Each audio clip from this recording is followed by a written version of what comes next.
พิ่นได้มุงได้บัดนี้พี่น้องเอ้ยมุงแล้วทางหลังเนาะแต่ว่ายังทางระเบียงทางระเบียงนี่ยังบ่ทันได้มุงพี่น้องเอ้ยเนาะบ่ฮู้อุปกรณ์นี่หยังจักอย่างนี่แหละพี่น้องเอ้ยเนาะยังบ่ทันได้มุงพี่น้องเอ้ยเพราะว่าเพิ่นต้องได้เฮ็ดตัวทั้งเทิงให้มันแล้วซะก่อนเพราะว่าตอนนี้ก็เพิ่นมุงแต่หลังคาใหญ่ว่าซั่นซะเนาะปูกะโลพี่น้องเอ้ยเนาะปูกะโลแล้วก็เป็นเครื่องพาเครื่องหยังก็เพิ่นจะมาส่งมื้อนี้เด้พี่น้องเอ้ยเนาะยินเพิ่นว่าเครื่องพาเครื่องหยังน่ะเพิ่นจะมาส่งมื้อนี้พี่น้องเอ้ยเนาะก็ถือว่าได้มุงสำเร็จแล้วก็ยังเรื่องพาพี่น้องเอ้ยเรื่องฟ้าได้เช้าก็จะแลดแห้งนี่นี่ประมาณนี้พี่น้องเอ้ยอันนี้ก็จะเป็นมุมทางใต้เนาะมุมทางใต้พี่น้องเอ้ยทางสร้างเพิ่นก็กำลังเก็บสีเก็บมองห้อยเสื่อมต่อเนาะบุกแต่เช้าเพิ่นก็ได้ สบายดีปูกะโลละบาดนี้เนาะ พี่น้องเอ้ยเพิ่นก็กำลังสิมองห้อยต่อเพิ่นอยู่นี่เนาะตามแบบที่เฮาคุยกันกับเพิ่นนั่นแหละเนาะถือว่าถึกแล้วบาดนี้พี่น้องเอ้ยโธ่อุ้ยเก็บได้บ่นี่แข็งแล้วเนาะแข็งแล้วพี่น้องเอ้ยอันนี้ก็เข้ามาทางในพี่น้องเอ้ยเข้ามาทางในก็จะเป็นประมาณนี้ก็จะเป็นห้องน้ำเด้อพี่น้องเด้อเนาะหลังจากที่เราเข้ามาในห้องปุ๊บเนาะมันก็จะมีห้องน้ำเข้ามานี้นี่พี่น้องเอ้ยห้องน้ำเข้ามาในนี้มานี่ถือว่ากว้างเต็มอยู่ห้องน้ำกันเนาะเข้ามาหลังจากที่เราเข้ามาก็กว้างเต็มอยู่นี่พี่น้องเอ้ยถือว่ากว้างพอสมควรเติบเนาะห้องน้ำถือว่าในความยาวเนาะในความยาวพี่น้องห้องน้ำนี่ปูกะโลทางระเบียงพี่น้องเป็นสีไร่ไม้พี่น้องเนาะสีไร่ไม้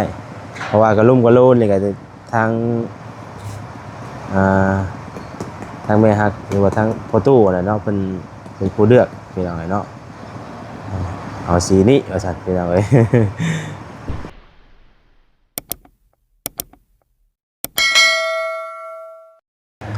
เอาพี่น้องเอ้ยเปิดภาพเปิดคลิปมาเมื่อนี้ท้องฟ้าแจ้งจ้างปางพี่น้องเอ้ยเนาะพบพ่อกันตอนบรรยากาศเศร้าๆเด้อพี่น้องเด้อกราบทักทายสบายดีพ่อแม่พี่น้องเบิดสู่กูสู่คนพบพ่อกับซ่องเบาแสนอีกแล้วเนาะเมื่อนี้ก่อนสิออกไปเวียไปงานพี่น้องเอ้ยเนาะก็คือเก่าอัปเดตบ้านของทางแม่ฮักให้พี่น้องเบิ่งคือเก่าเด้อพี่น้องเด้อเนาะอัปเดตบ้านเฮือนซานของทางแม่ฮักพี่น้องเอ้ยมาเพิ่นเฮ็ดคืบหน้าไปฮอดไสแล้วเนาะเมื่อวานนี้ก็บ่ได้ถ่ายพี่น้องเอ้ยเนาะตัดภาพมาอีกบัดนี้เพิ่นได้มุงได้บัดนี้พี่น้องเอ้ยมุงแล้วทางหลังเนาะแต่ว่ายังทางระเบียงทางระเบียงนี่ยังบ่ทันได้มุงพี่น้องเอ้ยเนาะบ่ฮู้ว่าเพิ่นรออีหยังเพราะว่าอาจจะมีรออีหยังจักอย่างนี่แหละพี่น้องเพิ่นยังบ่ทันได้มุงเนาะเพราะว่ามุงไปแล้วก็มันจะบ่แล้วทีนะบางเทื่อเพิ่นอาจจะรออุปกรณ์อีหยังจักอย่างนี่แหละพี่น้องเอ้ยเนาะยังบ่ทันได้มุงพี่น้องเอ้ยเพราะว่าเพิ่นต้องได้เฮ็ดตัวทั้งเทิงให้มันแล้วซะก่อนเพราะว่าตอนนี้ก็เพิ่นมุงแต่หลังคาใหญ่ว่าซั่นซะเนาะเอาก็บ่มีหยังหลายมื้อนี้ก็อัปเดตให้พี่ให้น้องเบิ่งให้ทางแม่ฮักเพิ่นเบิ่งคือเก่าพี่น้องเอ้ยว่าเฮือนชานนี่เฮ็ดไปฮอดขั้นตอนไหนแล้วเนาะก็บรรยากาศยามเช้าๆพี่น้องเอ้ยถือว่าใกล้แล้วเนาะพี่น้องเนาะใกล้จะสำเร็จแล้วอีกบ่โดนพี่น้องเอ้ยเนาะ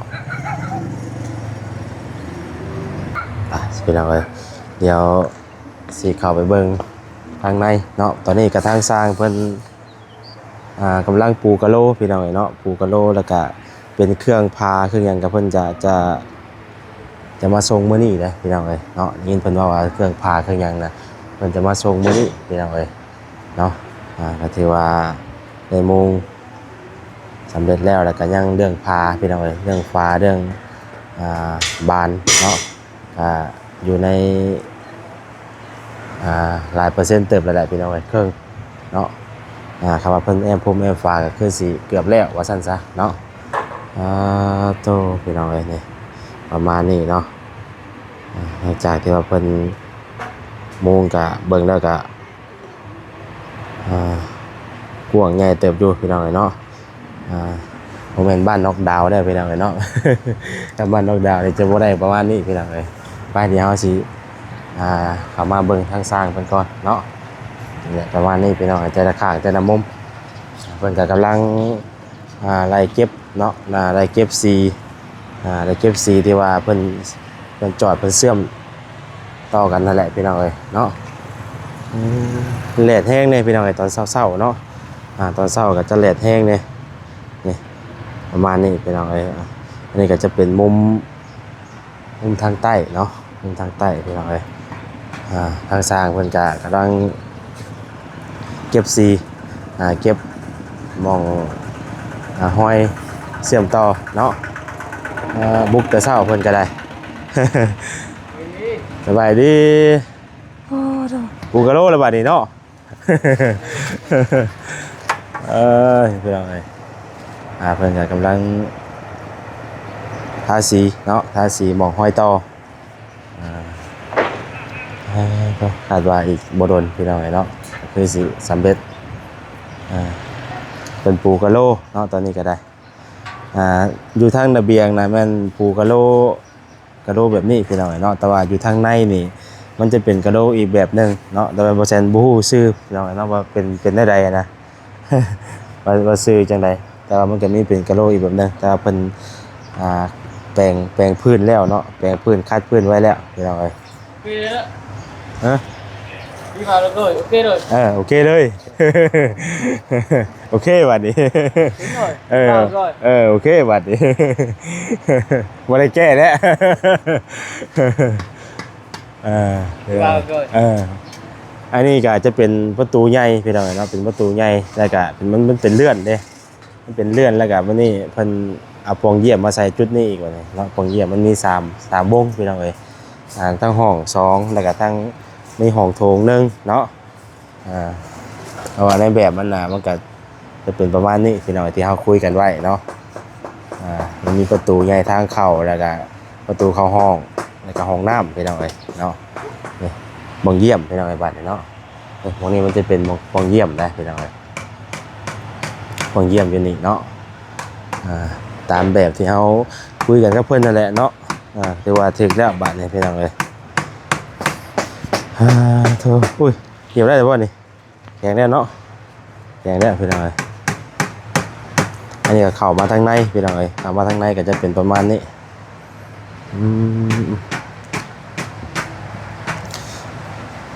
เพียงคักปัญญางบานนี่พี่น้องเนาะ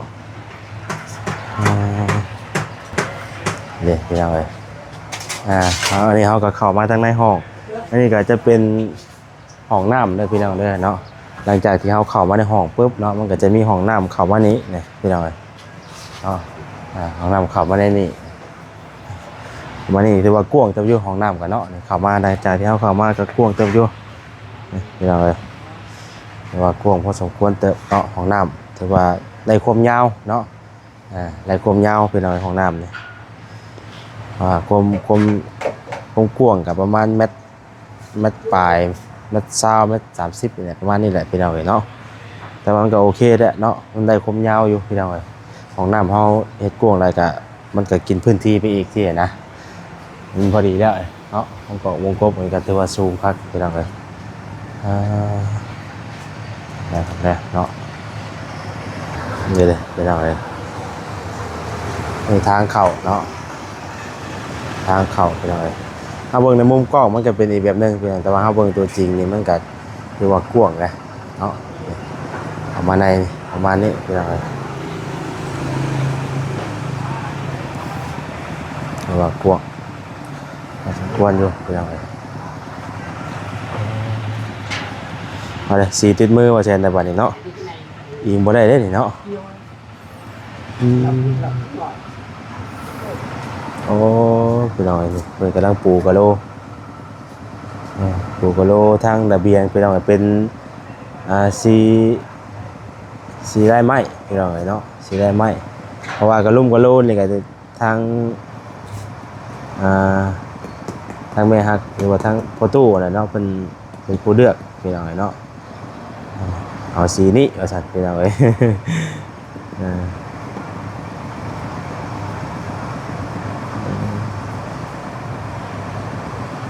สีได้ไหมพี่น้องสีพากับประมาณเดียวกันได้พี่น้องสีพานี่ก็จะเป็นสีนี่แหละเนาะถือว่าเข้ากันก็พาเลย เข้ากันก็พาเพื่อน เออเอากันก็พาเพื่อนพี่น้องเลย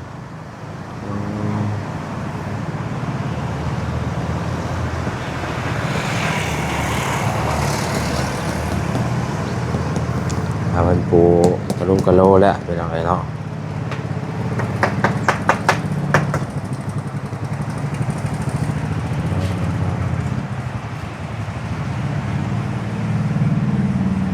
มานี่แหละพี่น้องพอทางในก็มันจะเป็นอีกกระโดมหมวดหนึ่งเนาะติดตามเบิ่งน้ำกันพี่น้องเอ้ยเนาะแต่ว่าในห้องนี่กวกนะเนาะมันเป็นโมงนี่ก็โมงแล้วพี่น้องยังแต่ว่ายังบ่ทันได้ยังบ่ได้เก็บข้างเก็บหยังมันเนาะเพิ่นอาจจะรออีหยังจักอย่างคือว่าแสนเว้านี่แหละเนาะเพราะแต่ว่าเครื่องนำมามื้อนี้เนาะเครื่องที่ว่าเป็นพุ่มเป็นฟ้านะแต่ได้แอมพงแอมฟ้าแล้วก็คือสิไว้อยู่บัดนี้พี่น้องเอ้ยเป็นฟ้าเป็น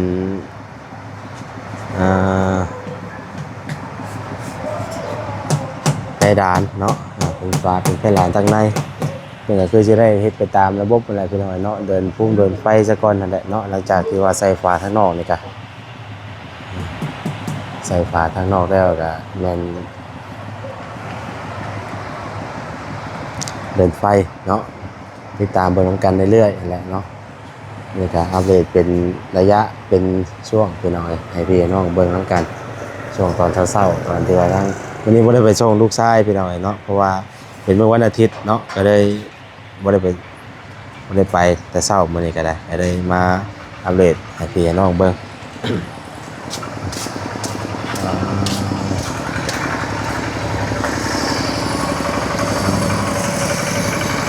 พักได้พี่น้องนี่ก็เป็นเรือนใหญ่ของน้ำเนาะของน้ำนี่ยังรอสร้างอยู่พี่น้องของน้ำทางเกษตรนี่ก็ยังรอสร้างอยู่ว่าสิให้สร้างเป็นมาปรับปรุงซ่อมแซมหรือว่าแก้ไขเรื่องของน้ำนี่ก็ยังบ่ทันได้นั่นอยู่ตัวยังนี่พึ่ง สิแล้ว ยังได้นี่สบายดีไปแน่ ตัววังพระราชกิตมอีกเด้อ เดี๋ยวบอกกูจะกันใจอยู่ดี ตัวเป็นผู้ดึกอีดีนี่เนาะ เอาไปป้าไม่ ติดแต่เนาะติดทางนอกทางในติดอีกแบบนึงทางในเป็นคนละสีไว้ดีเนาะ ไปบ่ นี่นะตัวนี้เนาะ บ่เพิ่นยังบ่ทันได้มุ่งหรอกเพิ่นอาจจะ มุ้งนี่นั่นนี่นะที่คาแค่เพิ่นจะหาบ่ เป็นหัว เอามันตัวเป็นตัวกันฮ้อนมันเด้ตัวกันฮ้อนต่างหากเด้ มันติดมากับสังกะสีอันนั้นน่ะ คิดว่ามันเป็นไปเพื่อนให้มันเป็นคือ บ่มันมากับสังกะสีเด้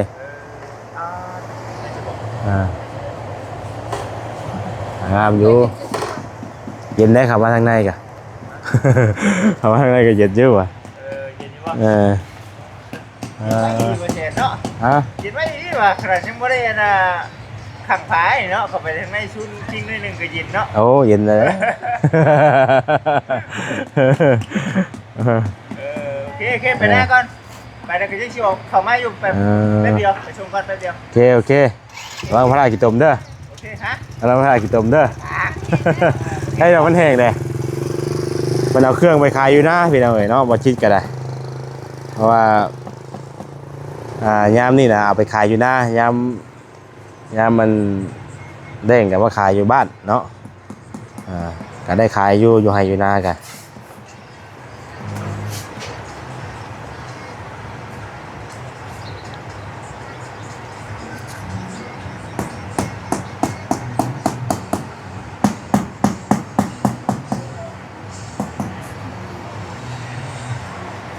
ให้จะเป็นบานพี่น้องเอ๋ย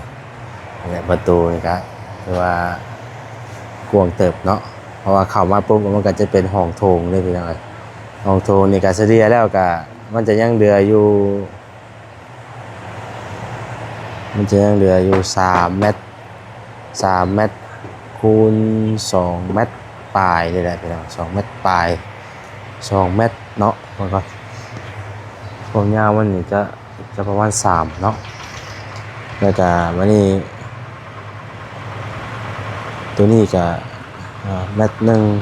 2 เม็ดปลายพี่น้องเนาะ เพราะว่ามันพื้นที่ห้องน้ำเนาะพื้นที่ห้องน้ำตัดไปพี่น้องพื้นที่ห้องน้ำกินไปอีกแต่ว่าเขาก็เอาอันเข้ามาในห้องนอนคือเก่าเนาะเจาะท่อลงนี้เลยพี่น้องมีแต่ว่ารอสร้างเพิ่นเนาะรอสร้างเพิ่นมาปรับปรุงแก้ไขตัวนี้อีกวันเพิ่นยังรับมาให้รับหน้าอยู่พี่น้องวันนี้ก็ได้เครื่องก็ยังบ่ได้เก็บได้เมียนพุ่นแหละเนาะเครื่องซ่านแล้วก็จะค่อยเก็บเมียนไปพี่น้องคนไปเนาะมองใดมันเป็นขยะแก้วเนาะก็จะได้แก้ไปพี่น้องเพราะว่ายามนี้มันก็แก้ไปบ่ได้ยามเพราะว่าถนนทางมันก็ลำบากแน่เนาะไปให้ไปหน้าก็ได้เด้อันนี้ก็จะเป็นพื้นที่ที่ว่ายังเดือเนาะมันก็ติดกับเสาไฟฟ้าเนี่ยพี่น้องไฟฟ้าเพิ่นก็ยังบ่ทันได้มาลงเราให้เพิ่นเดินไปแล้วก่อนแล้วก็จังสิมาใช้แล้วก็มันเอาเข้ากับเพื่อนเลยพี่น้องเรื่องไฟฟ้าเนาะแต่ว่าก็เรื่องของกงเติร์น่ะมันมาแล้วอันนี้ก็จะเป็นไทยลานมันก็จะเป็นไทยลานอีกพอดีเป็น2ช่อนพี่น้อง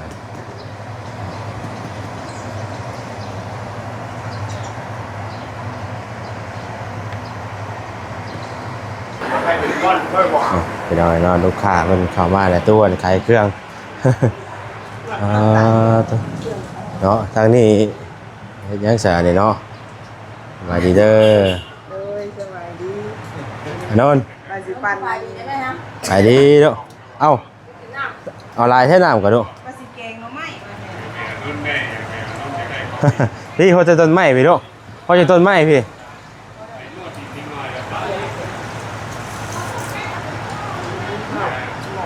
สวัสดีป้าดุงก่อน สบายดีปะดุง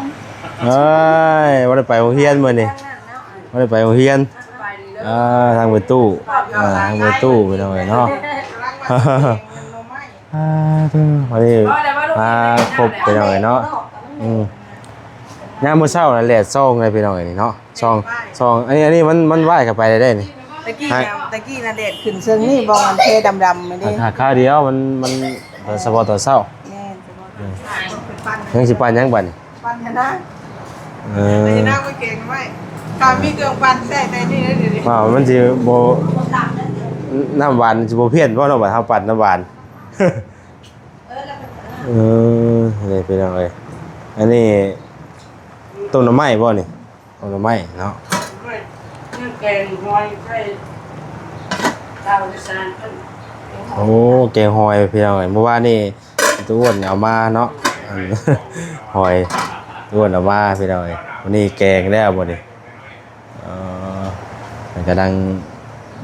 เฮ็ดเมนูแกงหอยแกงหน่อไม้บ่นี่เนาะ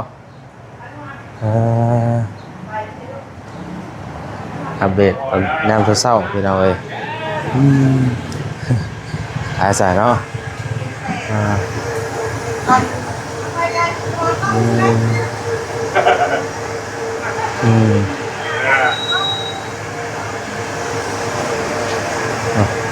ปัญญานางเนาะนางขายเครื่องมันต้องง่ายๆตามบ่ล่างดีๆเด้อเนาะช่วงคือกินยานางบ่ได้หากินน้ำหวาน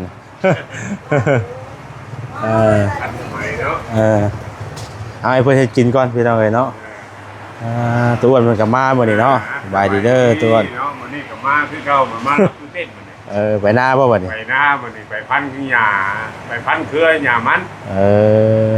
ปลูกมัน ปลูกมัน เป็นรอดอยู่บ่ล่ะเนาะมันตัวรอดตัวบ่รอดได้ติ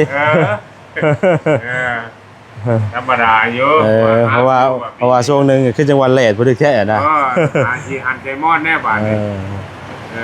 ช้าไปมื้อซื้อนั่นว่างามอยู่มื้อช้าช่วงแดดนั่นว่า บ่รอดได้ติ รอดแล้ว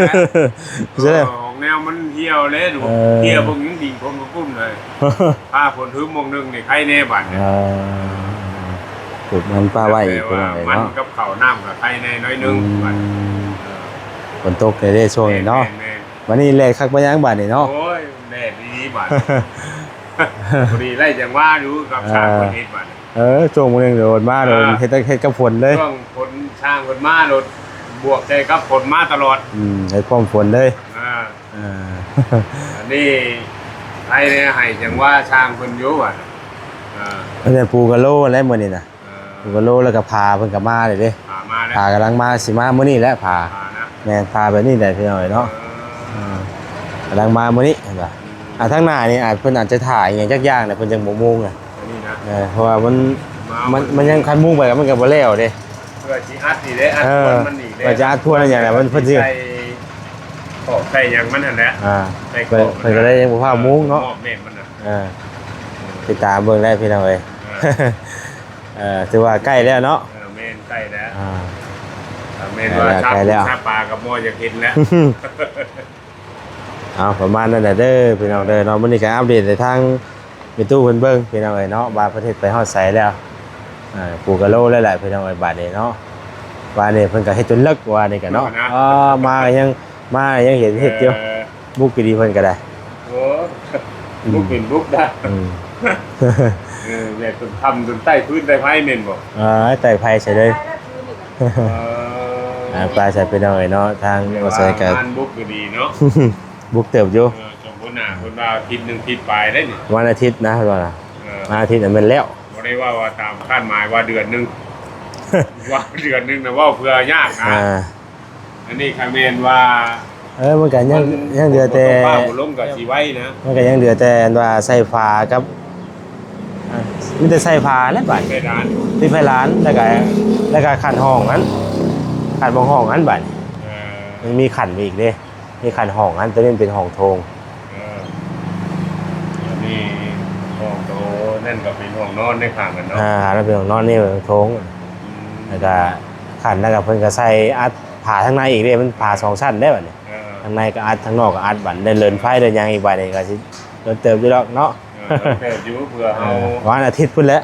จมคือเพิ่นว่าก่อนเด้ ทั่วพุ่นแหละ คือเพิ่นว่าก่อนเด้วันอาทิตย์พุ่นแหละ เรียกมันติดเทเพื่อเดินพื้นเดินไฟ